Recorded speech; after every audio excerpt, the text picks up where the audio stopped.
titled Facing Down Your Fear, Facing Down Your Fears, Pieter Roos.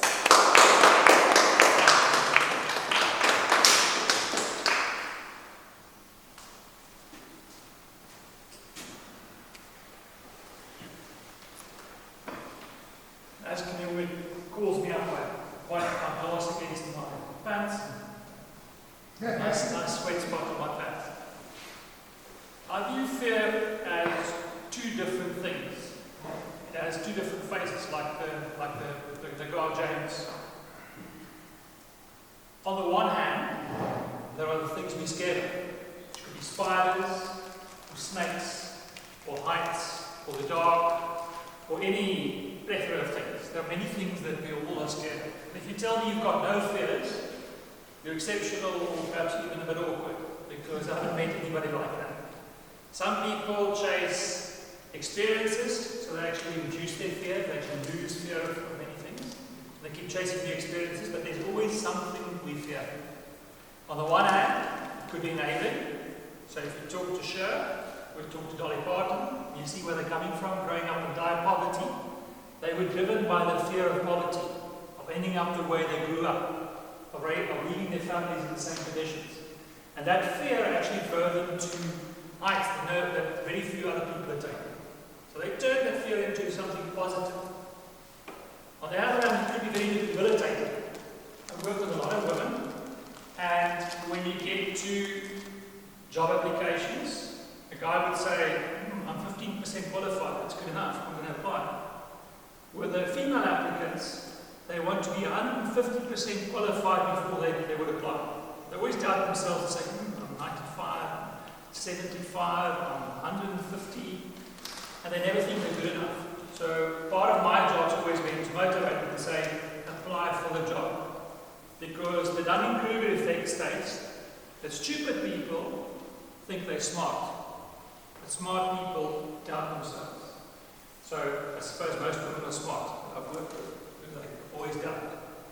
And then the fool gets the job that you should have applied for because you didn't apply for it. Similarly, they don't want to approach people who can sponsor them, people who can mentor them, and there I've often worked with them and I've connected them to say, this guy is not some kind of God, this guy is not unreachable, this guy won't chase you away if you say, I need a sponsor in this organization or I'm not getting it. So those fears are debilitating. They're keeping people from reaching their professional potential, they're keeping them from reaching the human potential, and it's a bad thing, unless you address it, unless you face it, and you deal with it. But I want to talk to you about the positive side, about the Dolly Parton, the Cher type of fear, because that's something that I've tended to apply in my own life. I've learned to deal with those fears in a way where you transform it, and you actually turn it into something different. It was professional at times, it was personal at times. I'll relate 3 stories to you from my personal experience. 25 years ago, it's a typical guy, I think we do stupid things.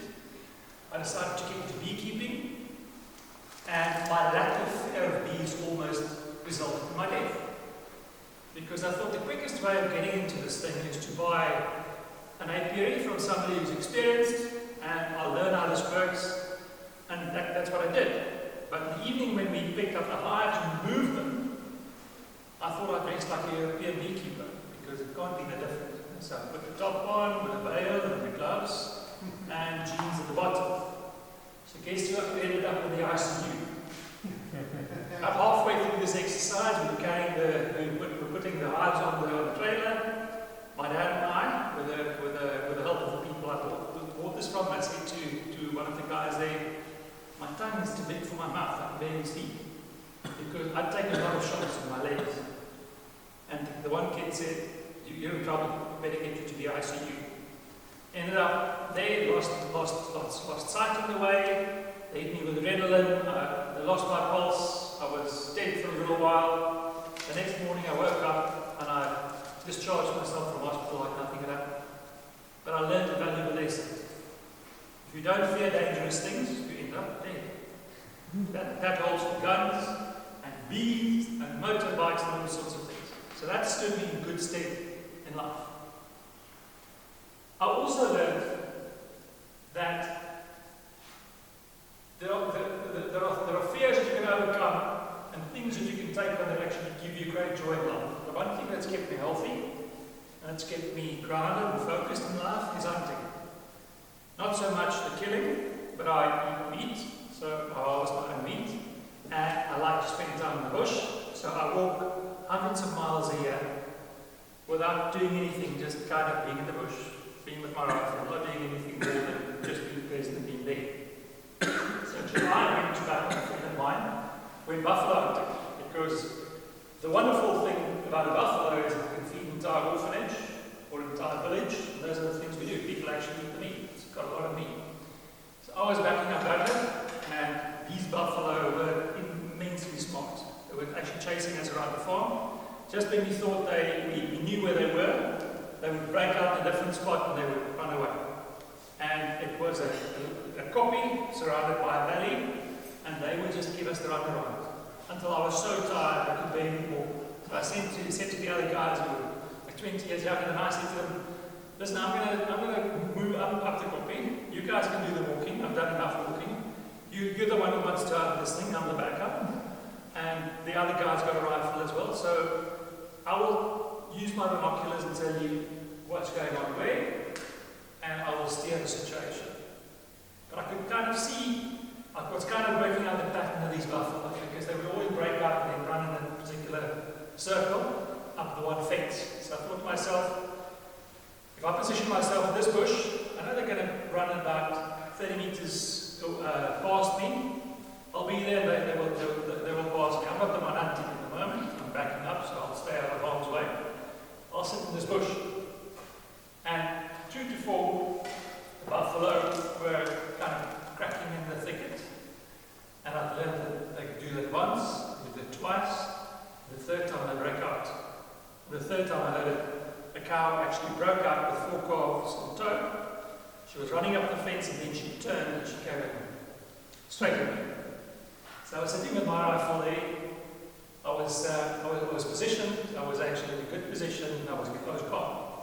So I said, if she comes within 10 meters of me, I would have to kill her. But I'm up for it. So she came. She was 20 meters, 25. She was 25 meters, 20 meters, 15 meters, and about 12.5 meters. She saw me for the first time. And instead of charging, which would have resulted in shot from my side, she actually turned and she ran away. But that came from experience, from overcoming my fear and actually learning how these animals work. So my challenge to you tonight is, are you going to face your fears? You know what they are. Are you going to allow them to stand in your way to progress in life? To do that one thing that you so want to do, to get the promotion you so want, to achieve the goal that you so want? Or are you going to face down your fear? And a toast.